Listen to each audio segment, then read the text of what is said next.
오늘은 제가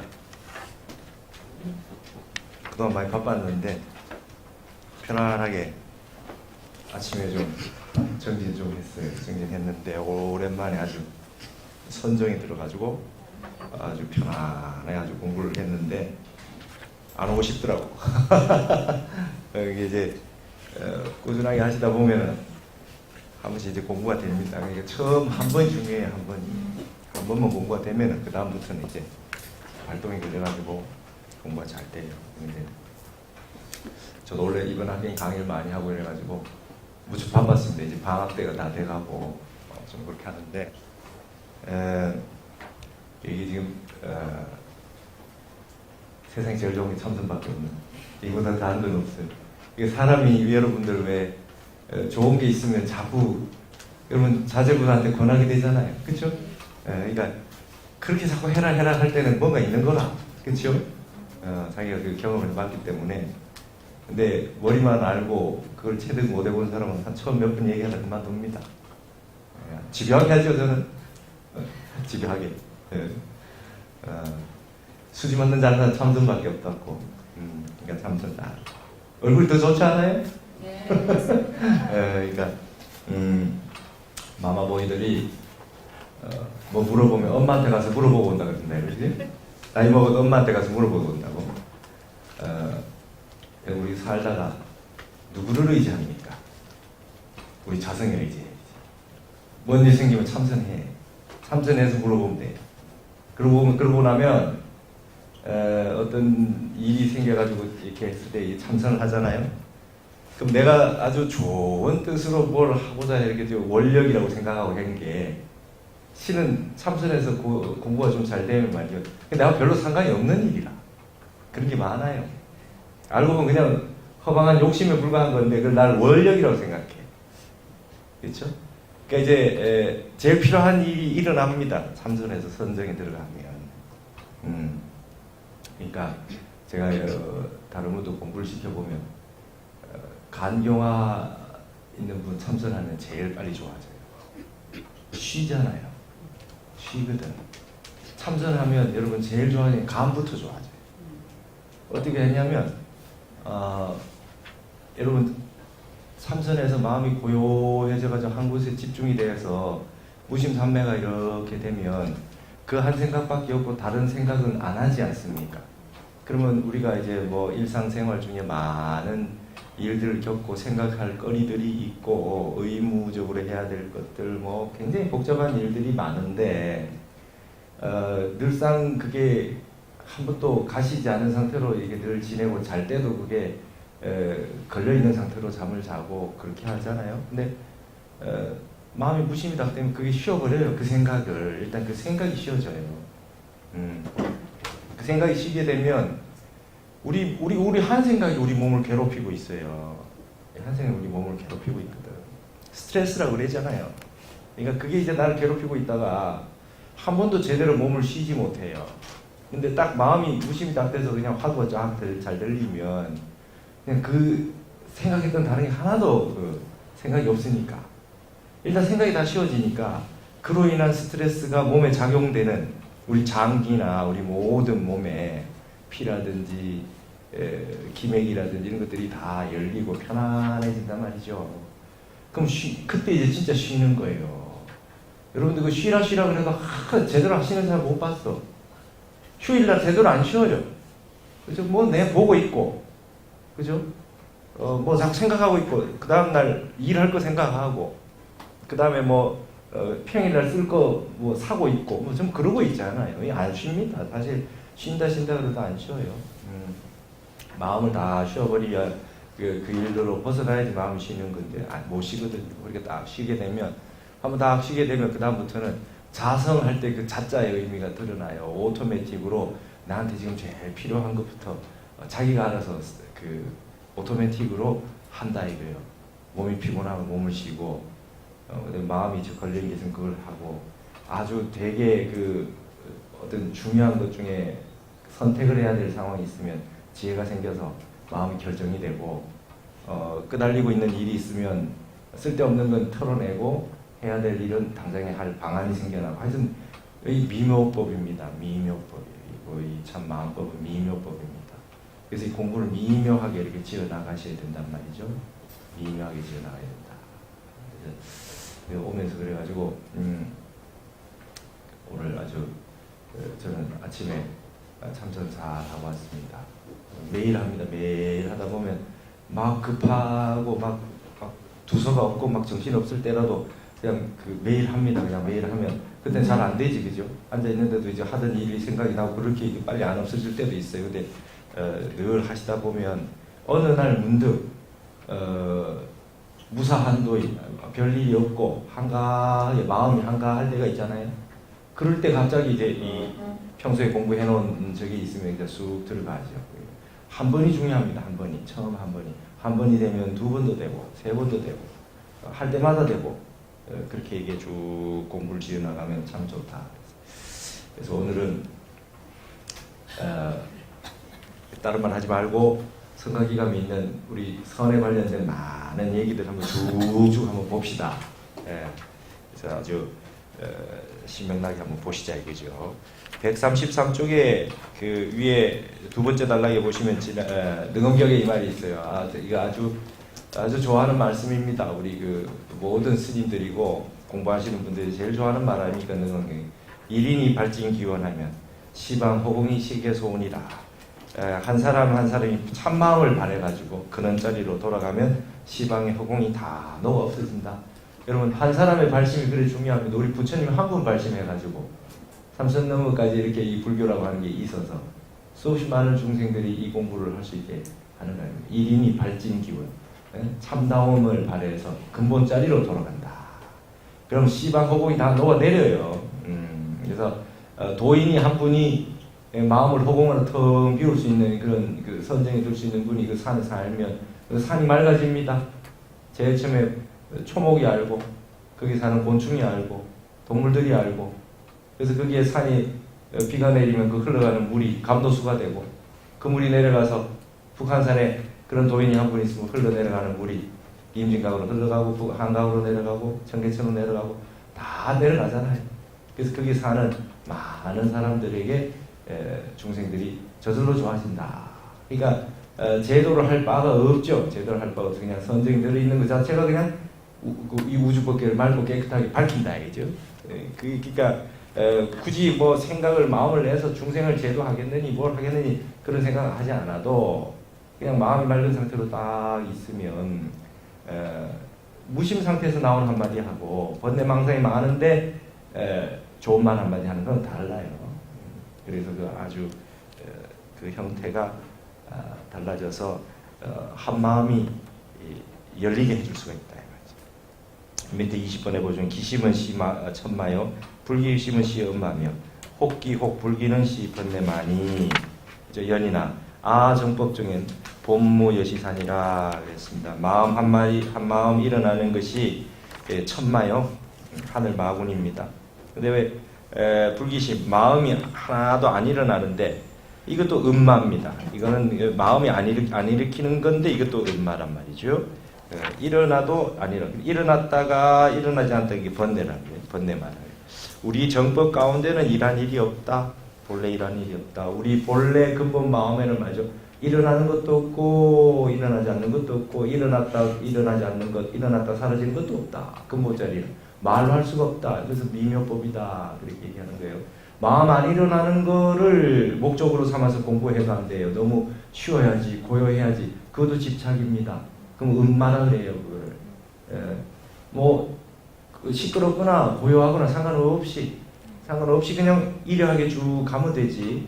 내 마음에 이 깨끗하고 더러움이 없고 본래 그 고요하고 시끄러운 게 별로 없다 이런 것이죠. 그래서 뭐 일체시에 마음은 항상 깨끗하게 먹으면 된다. 요즘같이 힘든 세상에 어떻게 살면 됩니까? 요즘 같은 세상도 없고 힘든 것도 본래 없다. 내 마음이 힘든 거다. 그래서 밑에 이제 21번에 보시면 공부가 약 타성일편 즉 하면 종금생투 부득이라도 앙광낙지시에 불이 악업 소견이니라. 이 말씀은 사명대사가 선교결에서 그 사명대사 이게 서산대사가 해준 말씀이기도 합니다. 이 말씀 좋아하세요. 서산대사가 공부가 타성일편이 되면 여기 타성일편이 한 덩어리가 된다는 걸 타성일편이라고 해요. 내가 공부를 하는데 내가 공부하는 나와 공부하는 대상과 그다음 주위 나의 그 육근과 바깥에 있는 육경과 그게 육식이 분열되는 게 없고 양변으로 나눠진 게 완전히 한 덩어리가 되는 겁니다. 무심산매가 되는 걸 타성일편이라 그래요. 공부가 한 덩어리가 돼요. 그러면은 금생에 비록 투득하지 못하더라도 뚫고 들어가서 지난번 말씀드렸지만은 모기가 아주 무쇠를 뚫고 들어가서 우리 마음 근본전에 들어가서 조금도 남김없이 번뇌를 다 싹 다 지우지 못하더라도 한번 타성일편만 마음이 한 덩어리만 되기만 해도 말이죠. 안광낙지시에 우리가 목숨이 다할 때 눈빛이 땅에 떨어진다 할 때 우리가 이 악업이 끌고 가는 데에 우리 끄달리지 않는다. 사막도에 절대 안 떨어집니다. 마음을 여러분 무심자리에 한 번만 들어가서 딱 그걸 한 다음에 이게 마음의 우리 자성이구나 하는 걸 깨닫고 난 다음에는 이 마음을 한번 안 사람이 악업에 끌달려가지고 사막도에 들어가는 일은 하나도 없겠다. 그러니까 뭐든지 좋습니다. 뭐든지 일념삼매로 들어가셨으면 좋겠다 하는 것이죠. 이게 우리 공부의 가장 귀한 부분이다. 그래서 136쪽 22번에 보면 참선에 대한 거 볼게요. 대저 참선자는 화한지 사은이 시무마. 참선하는 사람은 또한 네 가지 은혜가 아주 깊고 두터운 줄 아느냐. 사은이라고 하는 것은 사사시주입니다. 우리가 그 은혜라는 게 부모님 은혜, 그 다음에 나라의 은혜, 그 다음에 우리 스승의 은혜, 그 다음에 우리 스님 같은 게 시주자의 은혜. 그러니까 이제 이 네 가지 은혜가 깊고 두터운 줄 아느냐. 이 은혜를 갚아야 되겠다. 이 은혜를 갚아야 되겠다. 여러분 내가 출가할 때 행자교육원에서 마지막에 발언문을 써내요. 산천배하고 마지막에 여러분 마지막에 수배할 때 이 가사를 받기 전에 말이죠. 마지막으로 가사 행자복 입고 그 행자교육원에 가서 수배를 할 때 마지막에 스님들이 뒤를 돌아서 절을 합니다. 앞으로는 국왕에게 절하지 않고 부모에게 절하지 않는다. 그래서 마지막으로 부모님한테 절을 해요. 절을 한번 탁 하고 가사를 읽습니다. 그때 마음이 어떻게 했어요? 이때 이 수계 장면은 아무도 보지 않아요. 스님들만 있어요. 마지막에 그 수계가 그렇게 무서운 겁니다. 근데 그 수계하는 전날 삼천배를 합니다. 삼천배를 하고 발언문을 써요. 내 인생에 내가 이제 머리를 깎았는데. 근데 그때 그 마지막 수계 삼천배하고 발언하는데 무비스님 오셨어. 무비스님 오셔가지고 뭐라 그러시냐면 진짜 새로 출근하는 스님에게 와서 교육원장이셨어요. 무비스님 와서 말씀해 주시는 게 내가 여러분들 우리 전부 다 스님들만 있으니까 내가 솔직하게 얘기하지. 그러시죠. 중문은 어려워. 걸방을 몇 번 쌌다 푸는지 모른다고 해요. 이거 때려치우고 내가 내려가야지. 못 살겠다. 여기서. 이런 일이 수도 없이 많대요. 그러면서 여러분 그 A사에 올라가다 보면은 농산들이라고 있는데 그 가야산에 최치원 선생님 마지막으로 들어갈 때 시를 지은 게 있어요. 스모막도 청산호하라. 스님이여 청산이 좋다고 말하지 말라. 산호하사 갱출산이 산이 좋으면 왜 다시 밖으로 나가는가? 시간 후에 오정적하라. 먼 훗날 내 종적을 한번 살펴봐라.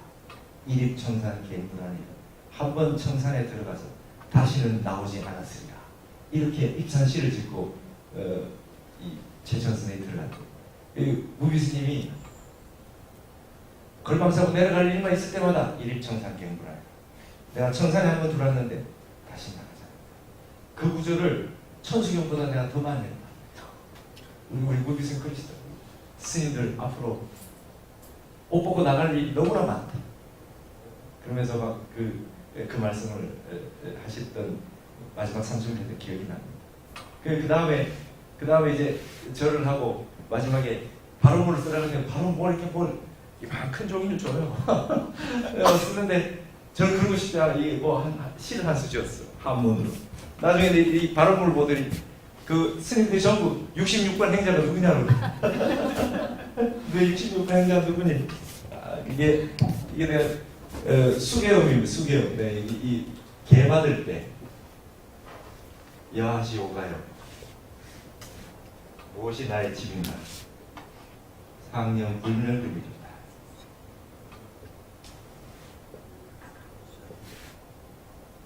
항상 우리 집이라고 하는 게 이게 우리 뿌리 아닙니까, 그죠? 항상 이 영혼이 불멸하는 뿌리를 생각할 뿌리로다. 결필 장부사야.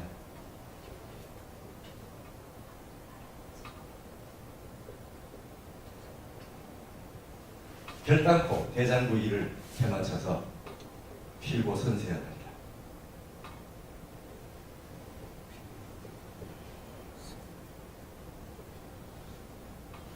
이게 선세, 앞시대에 있는 부처님부터 시작해서 우리 부모님까지 여기 이제 내 사은이라고 나와서 이 생각이 났어요.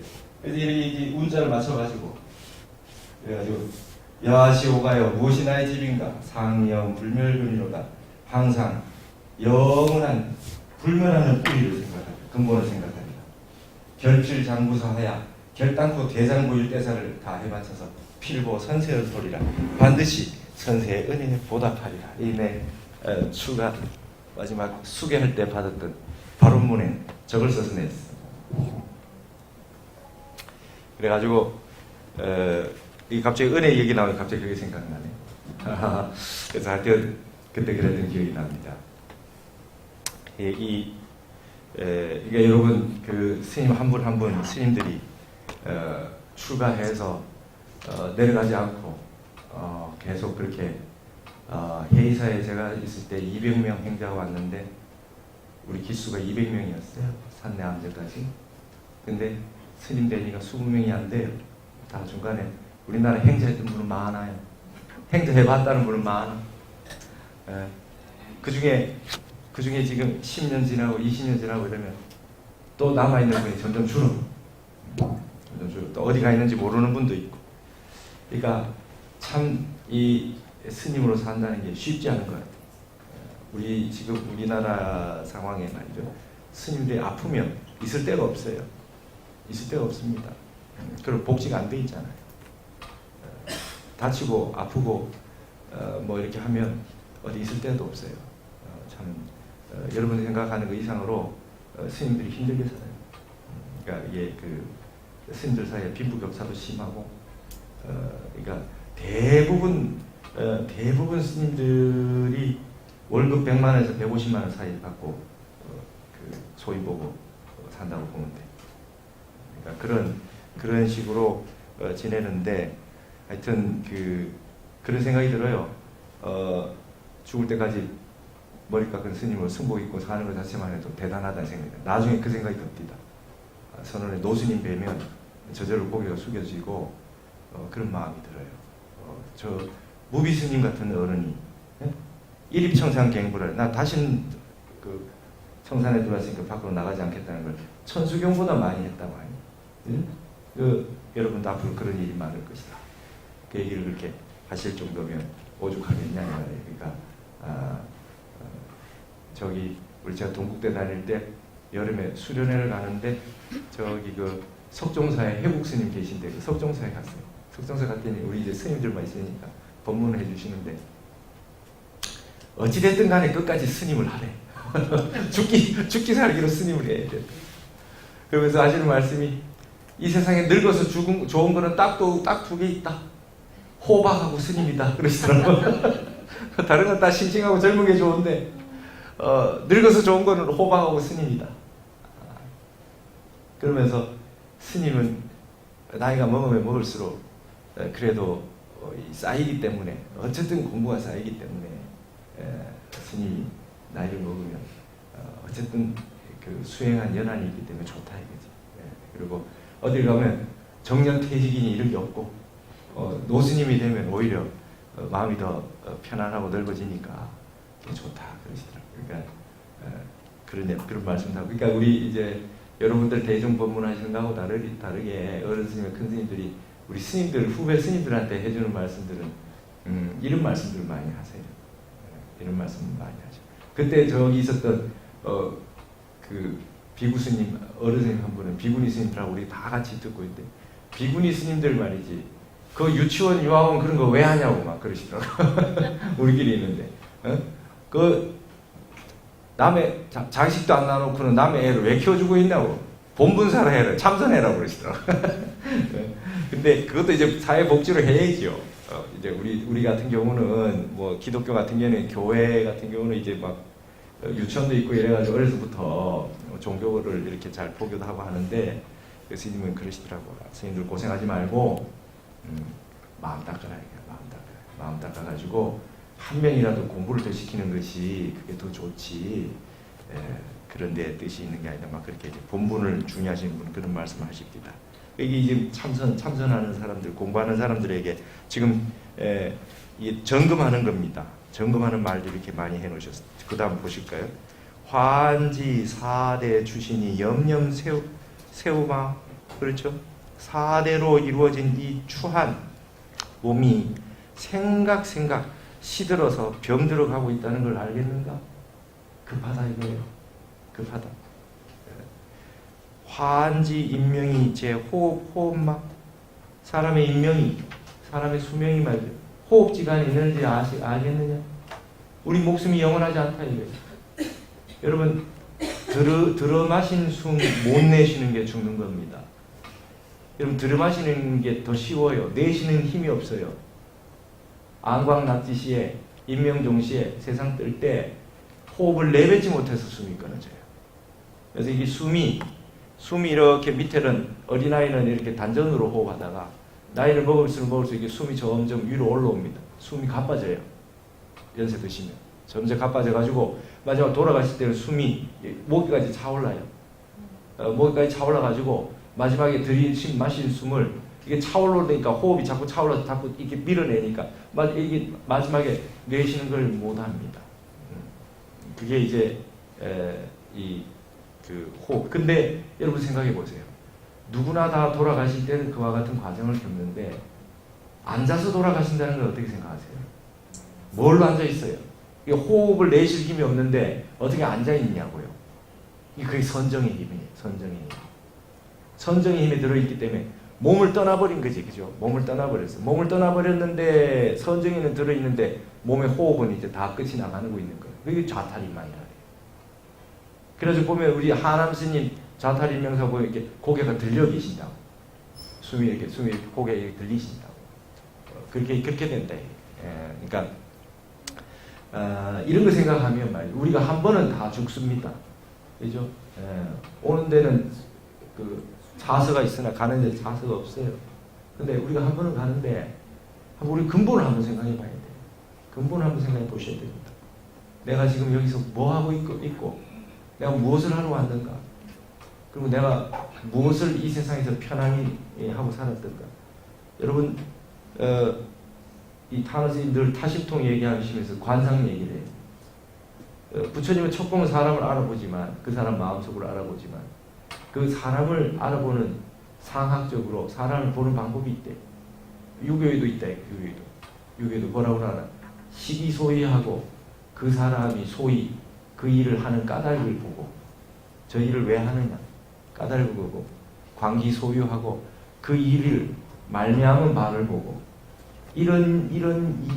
어떤 일을 하는 걸 보고 그 하는 일이 어디서 말미암아서 그 일을 하는가를 보고 찰기소환하라 그랬어요.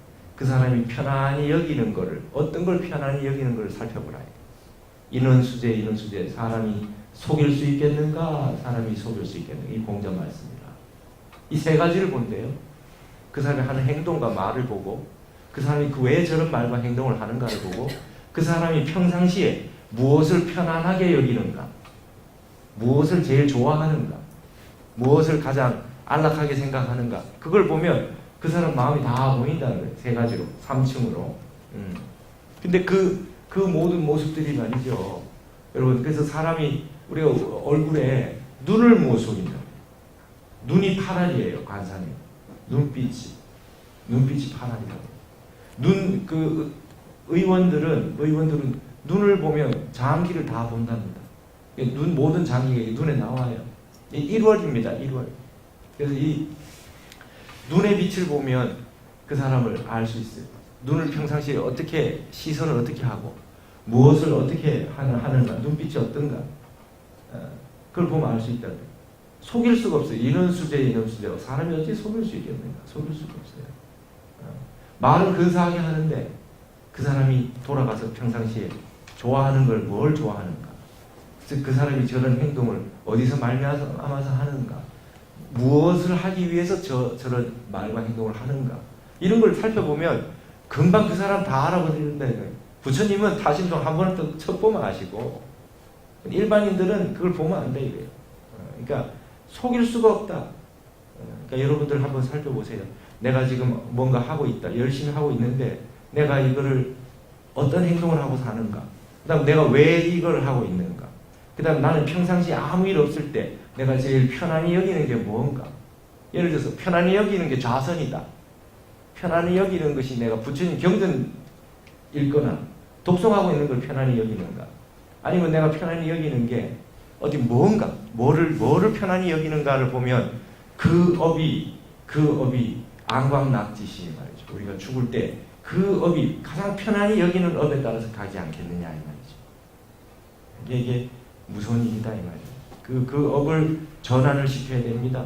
그러니까 여러분, 삶의 혁명은 우리 주변에 있는 뭐 생활, 환경, 경제, 정치 문제 이런 걸로 바뀌지 않아요.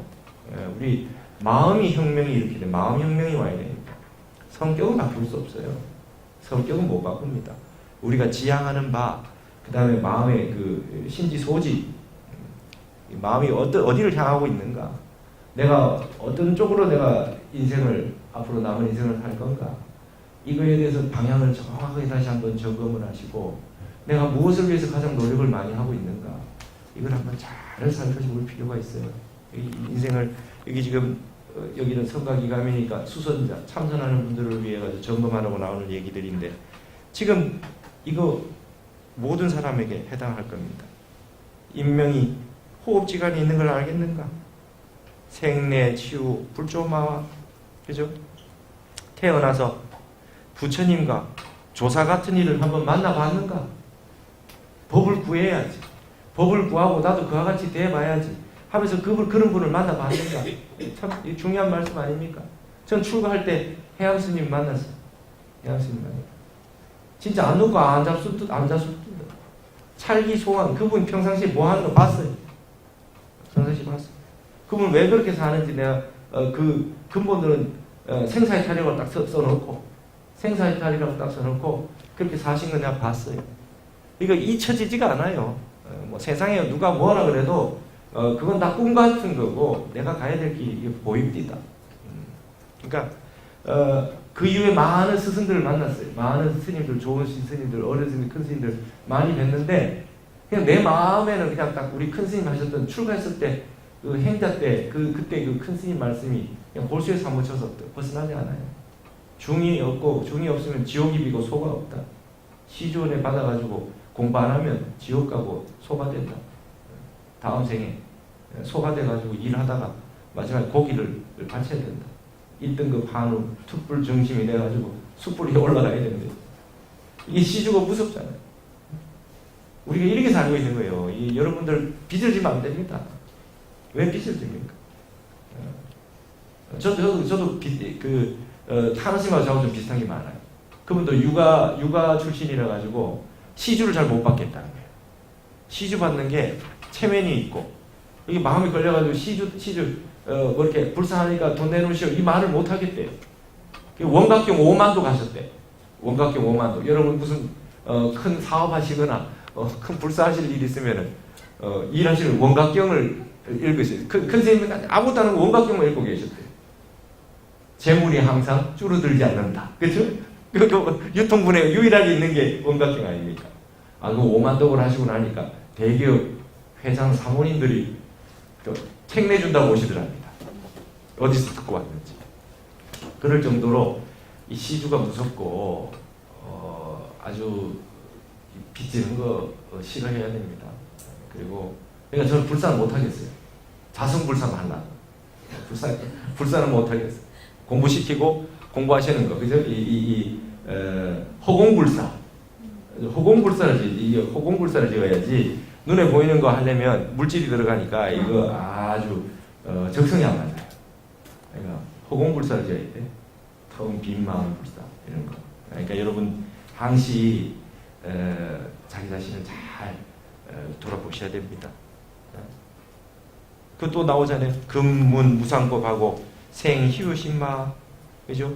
위 없는 법을 듣고서 기쁘고 귀하다는 희유하다는 그 마음을 냈는가? 이 법을 듣고 희유하다는 마음을 냈는가? 분리승당하고 수절마, 승당을 떠나지 않고 말이죠. 공부하는 것을 떠나지 않고 절도를 지켰는가? 여러분 같은 경우는 봉은사 선방을 늘 나왔는가 이 말이에요. 어디든 공부하는 장소를 자꾸 가려 그래야 되지. 발길이 안 오고 안 되더라도 늘 공부하는 장소를 떠나지 않아야 돼. 공부하는 곳을 떠나지 않는 게. 불여인단으로 자파마 곁에 있는 사람들과 더불어 하나 잡담하고 있는가? 여러분 말하는 얘기, 우리 하는 얘기 3%밖에 할 얘기 없어요. 다 쓸데없는 소리.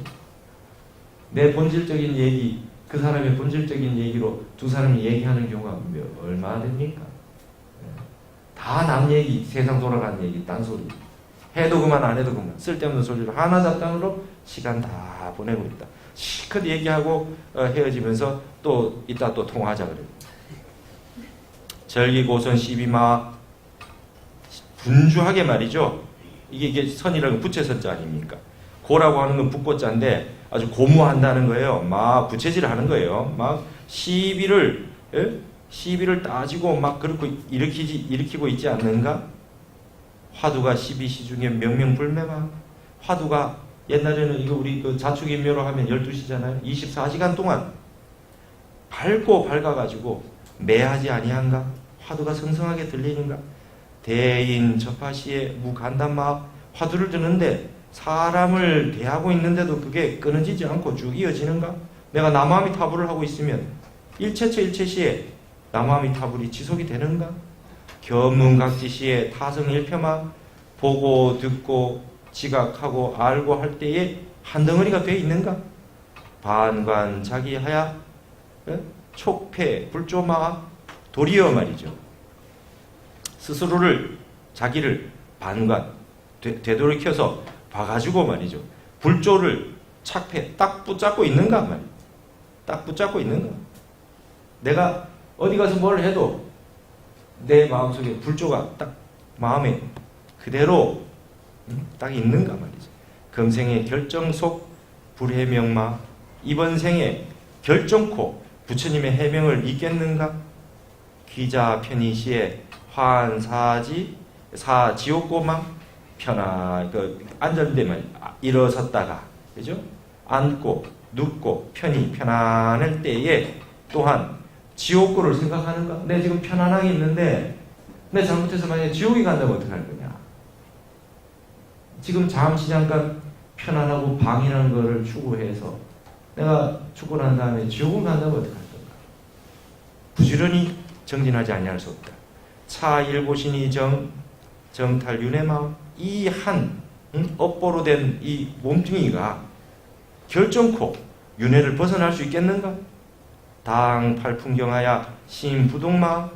이 팔풍이라고 하는 건 8가지, 그죠? 8가지 뒤에 있죠. 이게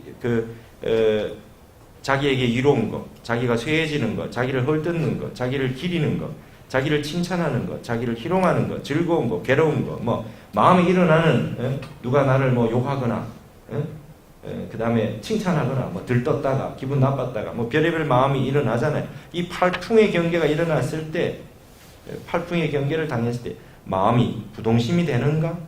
차시 참선인의 일용중 점검조도리니. 이것이 바로 참선하는 사람의 일상생활 가운데 항상 점검하는 도리인 것이니 고인운하되 차신불량 금생도하면 갱대하신 도차증고. 이 몸이 이 생에 제도하지 못한다면 이 몸을 어느 때를 어느 생을 기다려서 이 몸을 제도하고 이번 생에 제도 안 하면 다음 생에 언제 또 사람 몸을 받아가지고 이 불법을 만나서 이 공부를 해서 언제 내가 제도할 수 있겠는가? 이거를 점검해라 이 말입니다. 참 서산대사가 이 간절하게 이 얘기를 해주셨다. 140쪽으로 가겠습니다. 학어집에는 설시사오나 대경환미하나니 소위 언행이 상의자야니라. 말을 배우는 무리는 이야기할 때는 깨친 것 같으나 경계를 당하면 바로 말이죠. 돌아가 버려. 어디로? 미혹함으로 돌아가 버리니 이른바 언행이 서로 어긋나는 사람인 것이다. 말은 아무것도 아닙니다, 여러분. 말은 아무것도 아니에요. 마지막에 그 사람이 행동하는 게 어떻게 되고 얼마나 그 일치가 되어 있느냐. 그러니까 우리가 이 법정스님 같은 경우는 마지막에 언행이 일치하셨잖아요. 왜 그 법정스님 왜 존경하고 왜 좋아합니까?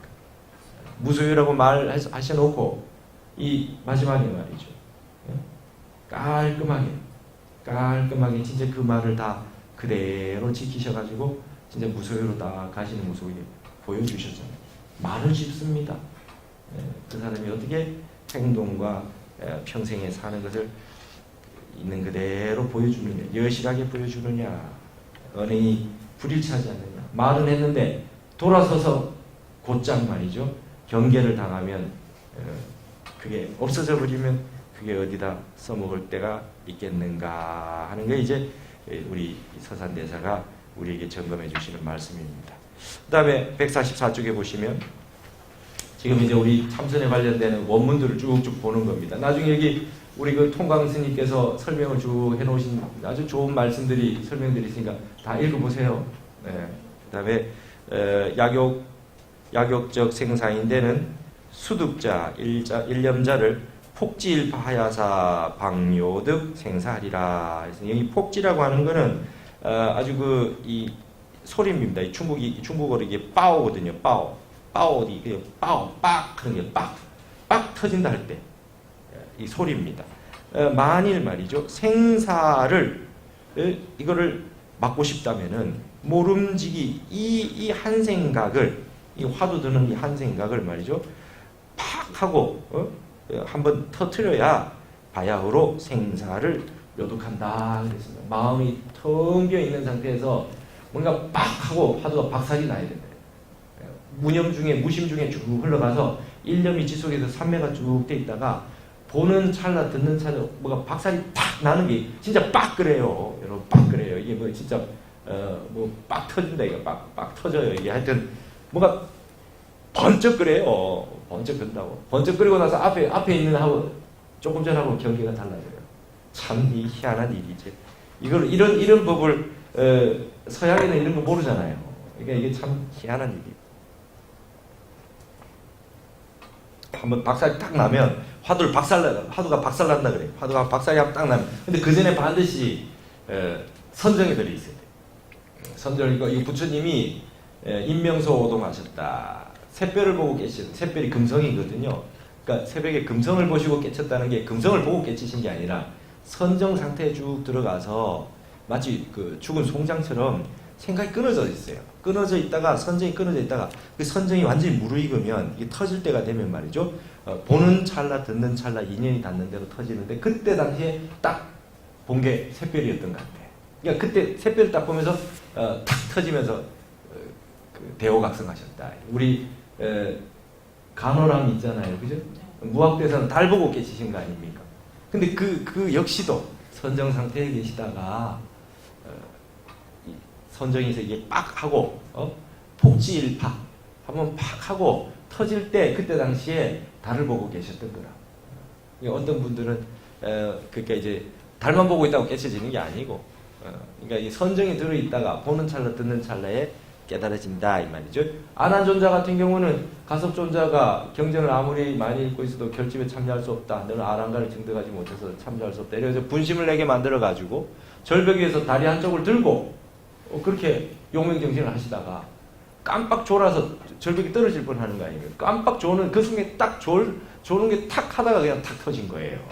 그러니까 이게 공부만 꾸준히 하셔가지고 말이죠. 선정을 수용해서 늘 이렇게 앉아서 참선을 쭉 해서 선정이 지속이 되고 무념이 지속이 되고 일념이 지속이 돼서 쭉 흘러가게 되면 여러분 이제 그 다음부터는 언제 소식이 올지 모르게 한 소식이 했다는 얘기 그게 이제 그런 뜻입니다. 소식이 와요. 빡 하고 소식이 와. 참 이 불법이라는 게 이게 참 미묘법입니다. 그러니까 그래서 이게 145쪽 중간에 보면 탁이라고 하는 거는 칠통을 쳐서 깨트리는 소리다. 그러니까 타파 칠동성이라 이렇게 나서 이게 주석이 있는 말입니다. 이게 여기는 한자로 안 돼 있는데 칠통을 타파했다 그래요. 검은 통을 말이죠. 뚫고 나온 거예요. 탁 터지는 거예요. 아주 섬광 터지듯이 아주 무명 없이 그냥 팍 터져요. 이게 아주 멋진 말씀입니다. 멋진 말씀이에요. 그래가지고 그걸 아셨으면 좋겠고 그 다음에 이제 146쪽에 보시면 25번에 연이나 그러나 일념자를 폭지 일파 연후에도 수박 명사야 결택정안이여다.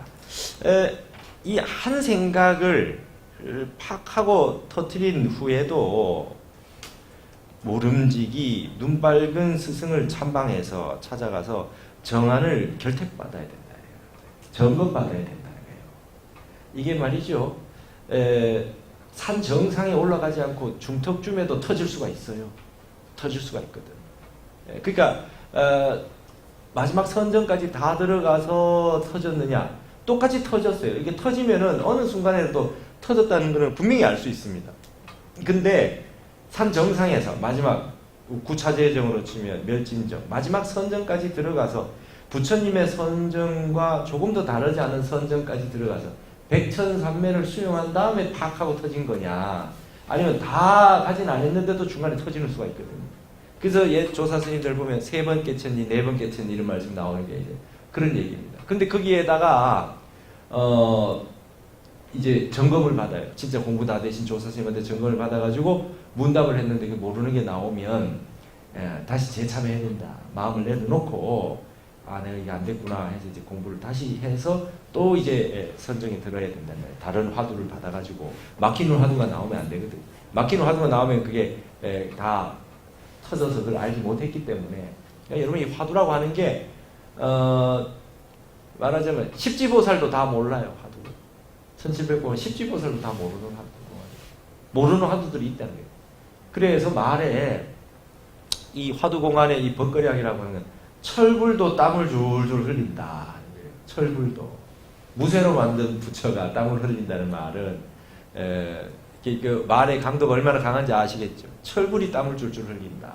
그렇게 어렵다. 최고의 선정에 들어야 이게 된다. 그래서 그 스승 없이 깨달았다고 하는 사람은 천마외도다. 우리 그 역사상에 진짜 확철대오 했는데 스승 없이 깨달은 분이 한 몇 분 있긴 합니다. 원효대사, 경허선사. 경허선사는 말이죠. 깨닫고 난 뒤에 사고무인이라 사방을 둘러봐도 사람이 없구나 그랬어요. 근데 그거를 학자들이 잘못 알아가지고 이 법을 내가 깨달았는데 법을 물려줄 사람이 없구나 이렇게 했는데 그게 아니고 나중에 다 만공스님, 하남스님, 해월스님 다 법을 주셨잖아요. 근데 내가 지금 깨달았는데 물려줄 사람 없다고 걱정할 필요가 없잖아요. 살아 계시는 동안 법을 전하면 되는데 딱 깨달았는데 말이죠. 이 결택할 선사가 없어요. 사방을 둘러봐도 도인이 없는 겁니다. 이게 사고무인이라. 그 점검받을 사람이 없는 거죠. 그래서 경허스님이 여러분 그 천장사라고 가보셨어요? 천장암. 근데 지금 이제 천장사라고 아예 사라고 붙였습니다. 거기 가면 원성문이라고 조그만하게 문 달리는 경허스님 보림하셨던 그 방 거의 막 사람 한 평 정도 될까 하는 그런 방 가보셨으면 거기서 문 닫고 1년 반을 보림을 하셨어요. 내 이 공부한 게 이게 맞는가 말이죠. 그래가지고 스님께서 아주 그냥 뭐 씻고 뭐하고 먹고 뭐 이런 거 다 핑계치고 그 점검을 받으신 거예요. 점검하신 거예요. 본인 스스로가. 그래가지고 아주 뭐 몸을 안 씻고 이런 먼지가 풀풀 날리고 말이죠. 그 이가 막 있고 이럴 정도가 되는데도 그 공부를 하셔가지고 보림을 마치시고 나오셨다 이거예요. 철저히 지금 정안을 결택한을 선사가 없으셨다는 거죠. 그래가지고 그렇게 했는데 이 선사가 이 정맥이 끊어져 있으면 않습니다. 우리 여러분, 우리도 이 조계종이 보통 조계종이 아닙니다. 적어도 우리가 어떤 일이 있어도 말이죠. 지금까지 조계종 종정 스님이 공부 터지지 않은 스님이 종정하신 분은 없다 이거예요. 아직까지. 이게 아주 힘입니다. 이게 아주 힘이에요. 지금 종정 스님이, 진제 스님이 종정 되시기 전에 말이죠. 세계 무차선 법회를 한번 하시려고 중국에 가셔가지고 그 달마 스님 계셨던 소림사부터 해서 2조사, 3조사 해가지고 전부 뭐 조주 스님, 임재 스님 계셨던 모든 절에 가서 방장들을 다 만나셨대요. 법거령 하려고. 법거령 하면 법거령 되는 분이 없더랍니다. 그 선사들이 조주 스님, 뭐 임재 스님 이러면 그 스님들이 남긴 공안들이 있잖아요. 이 법거령을 해보면 답을 하는 리가 없어요. 조주원에 갔더니 그래도 방장 스님이, 조주 스님이 차나 한잔 마시라는 거에 조주 스님 그에 대해서 공안을 물어봤더니 그 앞에 있는 차를 가지고 차나 한잔 마시라고 이렇게 그래도 그 말이 나오더라고요. 그래서 그분 모시고 왔대요. 근데 나중에 이게 법문 들어보니까 뭐 그렇게 큰 공부가 되신 분은 아닌 것 같다 그러시더라고요. 그러니까 그 중국을 다녀봐도 그런 분이 없다 이게. 그러셨거든요. 지금 모르겠어요. 그것도 한참 오래된 세월이 지났으니까. 중국이 지금 스님을 100만 명 만든다고 지금 그러고 소수민족에 있는 모든 분들을 동원을 해가지고 그 공부를 다 시켜주겠다고 말이죠. 절에서. 그래서 10대, 20대 출가자가 엄청 많습니다. 그 중에 저렇게 해서 몇십 년 하면 저 중에 인물이 안 나오라는 보장이 없어요. 그러니까 대당 유학생처럼 한국 스님들이 중국으로 유학 갈 날이 생길지도 모르겠어요. 우리나라는 이 불교를 이 국가 차원에서 이렇게 키우거나 이런 마음이 전혀 없고 오히려 이게 쇠하고 있는데 중국은 불교를 말이죠. 티베트 불교도 우리 거고 티베트 우리나라 아닙니까? 중국의 입장에서. 달라이라마 대신 새로 대표자 한 명 뽑아놨어요. 한첸라마라고. 그리고 대만도 중국이고 대만 불교가 전 세계적으로 얼마나 큽니까? 대만도 중국 아니냐 이거예요. 한국, 일본은 우리가 불교 중고고 이런 식으로. 그래가지고 미얀마, 뭐 남방 불교 다 흡수해가지고 말이죠. 중국에서 중국이 불교의 종주국이 된다 그러는 거예요 지금. 그래서 G2가 돼서 자 미국 기독교 문명, 우리 불교 문명 한번 붙어보자 이런 식이에요 지금. 그래서 서구 유럽에는 불교 좋아하는 사람이 얼마나 많아요. 기독교 쇠하고 있는데 그렇잖아요. 그래가지고 대만이 우리는 중국 아니다 막 그러면 말이죠. 중국 사람들 어떻게 하냐면 그 홈쇼핑 같은 거 그런 거 할 때 젊은 사람들 중국의 대만이라고 주소를 입력을 하면 배송료가 없고 그냥 대만이라고 그러면은 배송료를 받아요. 외국이니까. 그러니까 젊은 애들이 전부 이제 자기들 중국이라는 인식을 가지게 만든다 이거죠. 그런 식으로 지금 해서 1대1로라는 것도 그겁니다. 비단길 실크로드가 지상으로도 하나 있었고 바닷길이 있었잖아요. 이걸 전체로 이어요. 이걸 전체로 이어가지고 유럽까지 이어가지고 횡단철도 뭐 이런 거 해서 그 경제 공동체를 만들어가지고 이 아시아, 유럽, 유라시아를 전체 이어서 미국 이렇게 한번 또 붙어보자. 뭐 이런 식의 중국이 지금 어마어마한 기획을 하고 있어요. 근데 1대1로가 문제가 많긴 많다고 합니다. 그러니까 이제 그것도 바르게 해야 되는데 중국이 우리나라만큼 이렇게 아주 정밀하게 따지는 나라는 아니거든요. 이제 무작정 막 하는 나라지. 이제 짝퉁도 많고, 그렇죠? 여러분 예전에 저기 중국에 스님들하고 갔다 왔는데 그 한 스님이 거기 사는 시계 3개를 롤렉스 뭐 이런 거 시계 3개를 2만 원에 샀어요. 중국에 2만 원에 샀는데 사자마자 하나는 죽고 공항에서 하나가 죽고 근데 한국에 왔는데 하나 죽었대요. 그러니까 와 한국에 온 건 대단하대요. 그러니까 이제 중국이 그랬어요. 짝퉁 공하고 이렇게 우리 얘기했잖아요. 저도 중문과를 나왔지만 차이나가 차이가 나서 차이나랍니다. 원극하고 너무 짝퉁이 많아요. 근데 중국이 저렇게 방대하게 어쨌든 많은 인력을 동원해가지고 스님을 만들고 대만에 있는 교육 시스템, 대만의 계율 이걸 가져오고 티벳에 있는 승려들의 그 수행 시스템을 가져와서 아주 본격적으로 시작을 했어요. 한 10년 넘었습니다. 저러면 앞으로 몇십 년 흘러가면 저 중에 여러분 이 불교라고 하는 인연법 아닙니까? 전생에 큰 도인이 그 공부해버리면 터지거든요. 앞으로 어떻게 될지 알 수가 없어요. 중국이 이제 저 불교가 터져가지고 도인이 나오기 시작하면 걷잡을 수 없을 건데 모르겠습니다. 앞으로 장담할 수가 없어요. 그러니까 이게 지금 시대가 어디로 흘러가려는지 알 수는 없어요. 뭐 종교가 있는데 대중 집회를 못해요. 신고를 하지 않으면.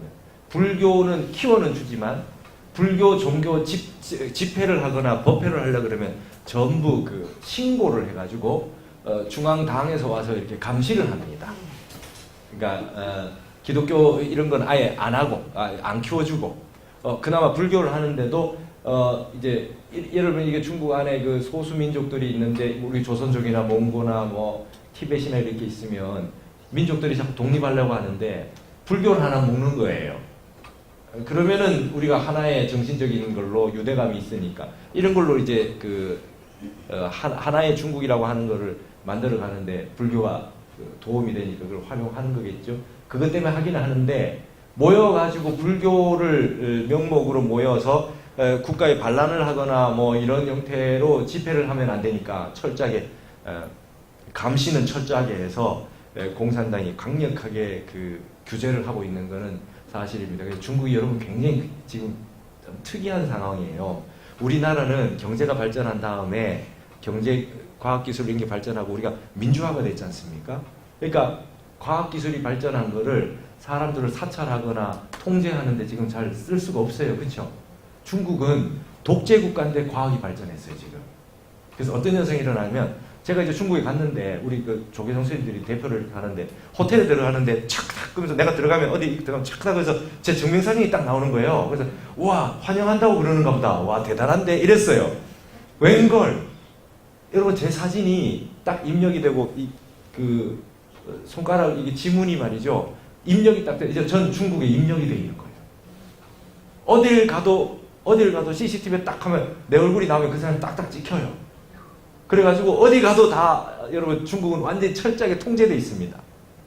그러니까 무단횡단을 하면 무단횡단하는 사람 위에 사진이 딱 찍혀가지고 무단횡단 건너편에 그 사람 증명사진하고 건널 때 사진이 딱 올라온대요. 그러니까 이 독재국가인데 과학이 발달해가지고 민주는 안 돼 있으니 그런 현상이 돼가지고 철저하게 통제하에 지금 그렇게 돼 있습니다. 중국이 어디로 갈지 모르겠어요. 하여튼 뭐 어쨌든 이 얘기가 어떻게 제기를 했는데 하여튼 이 불법이라고 하는 게 없어지는 것 같지만 안 없어져요. 중국에서 살아나지 않습니까? 이 보세요. 이게 중국이 불법을 살리려고 했던 게 지네들은 원래 유교, 불교를 종교는 아편이다 그래가지고 없앴지 않아요? 문화대혁명 때.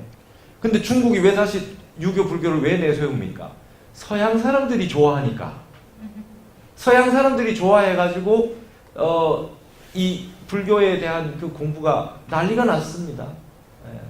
그러니까 저거 우리 건데 이러면서 이제 자기들 하는 거예요. 그러니까 불법이 희한하죠. 인도에서 없어졌는데 인도가 힌두교가 됐는데 다시 그게 중국과 우리 북방에 우리 한국에 이렇게 와서 불법이 살아가지고 더 흥해버렸어요. 이게 우리 쪽에 좀 세해지려고 하니까 말이죠. 다시 서구 유럽에 가서 그게 확 활성화가 돼버려요. 우리 쪽에는 다시 기독교가 들어서 뭐 이렇게 하는 것 같았는데 거기서 너무 좋아하니까 이제 거꾸로 역전이 돼서 또 들어왔어요.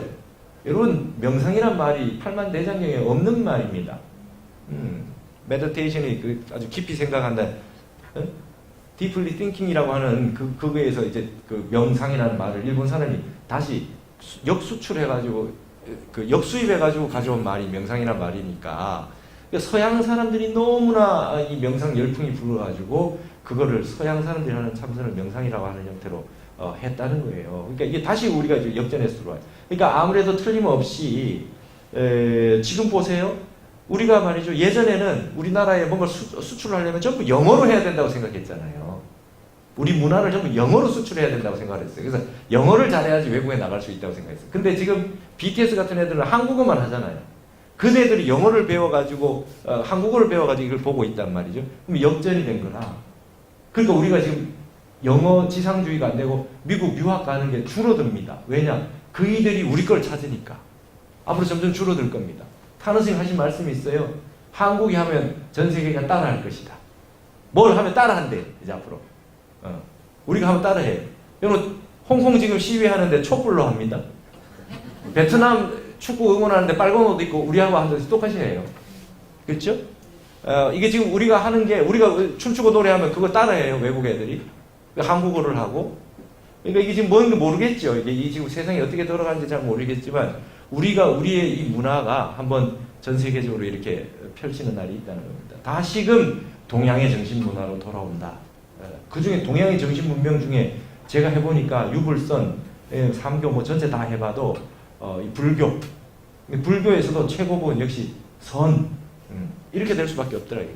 그러니까 여러분 이게 그만큼 어마어마한 것이다. 전 세계인이 전 세계인 중에 이제 그런 사람 저 어저께 이 카톡 왔어요. 미국의 그 우리 종정 스님 미국의 그 리버사이드 뉴욕의 리버사이드 호텔에서 그 법회 교회에서 법회 하실 때 그 미국 일 다 봐준 보살님이 문자 왔어요.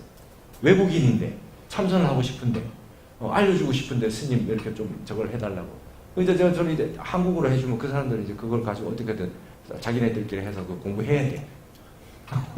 이제 그런 시절이 옵니다. 세상이 그렇게 바뀌고 있다. 세상이 그렇게 바뀌고 있다. 여러분 이게 여러분 최고 선진 공부입니다. 참선이 얘기 아니고 이게 고금이 관통하고 동서가 관통한다. 무엇으로 관통하느냐? 한 번은 물질로 관통했고 과학기술 문명으로 관통했고 이제는 정신 문명으로 관통한다. 이렇게 돼 있다. 이걸 잘 한번 아시기 바랍니다. 149쪽에 고독이 운하되 지귀자 정하니요 불기여 행리처라 하니라. 고독이 말씀하시기를 다만 귀자 그대의 말이죠. 정안을 귀하게 여길 뿐 그대의 행리는 귀하게 여기지 않느니라. 이건 뭐냐면 이제 밑에 주석에 나오는데 위산스님, 앙산스님 말씀입니다.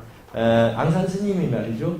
중국에 법난이 있을 때 이분이 법난이 있으니까 스님이면 이렇게 해코지를 당하고 이런 일이 있어가지고 법복을 벗고 속복을 입으시고 지내신 적이 있었단 그래요. 그래가지고 스승님, 그 위산스님 나중에 만나서 제가 예전에 법난 때 몸을 숨기기 위해 가지고 그렇게 옷을 그렇게 입고 다녔습니다. 그랬더니 이 말씀이 고독이 운하다는 위산스님이세요. 위산스님이 그대의 눈 밝은 것을 귀하게 여기지 그대의 행리는 나 생각하지 않는다. 그 마음속에 근본 자성자리에 깨친 게 중요한 것이지 그 옷 조금 바꿔 입었다고 제가 하지 않는다. 이제. 근데 여기 행리라고 하는 표현을 나중에 하남 스님이 쓰십니다. 경호 스님의 행장을 쓰실 때 만약 스님의 경호 스님의 법화는 본받을 수 있지만 그분의 행리는 본받기가 어렵다. 그 무행에 하셨던 행리는 본받기가 어렵다. 그런 말씀을 하셨다. 이 행리라는 말이 이렇게 나오죠. 여러분 그래서 하남 스님은 나는 그건 본받기 어렵고 나는 끝까지 계율 지키고 깔끔하게 살겠다. 나는 내 방식대로 하겠다. 이렇게 하신 게 하남 스님입니다.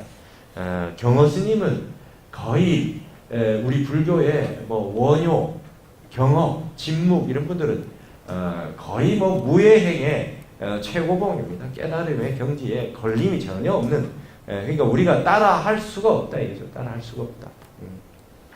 그 다음에 10분 쉬었다 갈까요? 네. 그렇게 하도록 합시다. 네.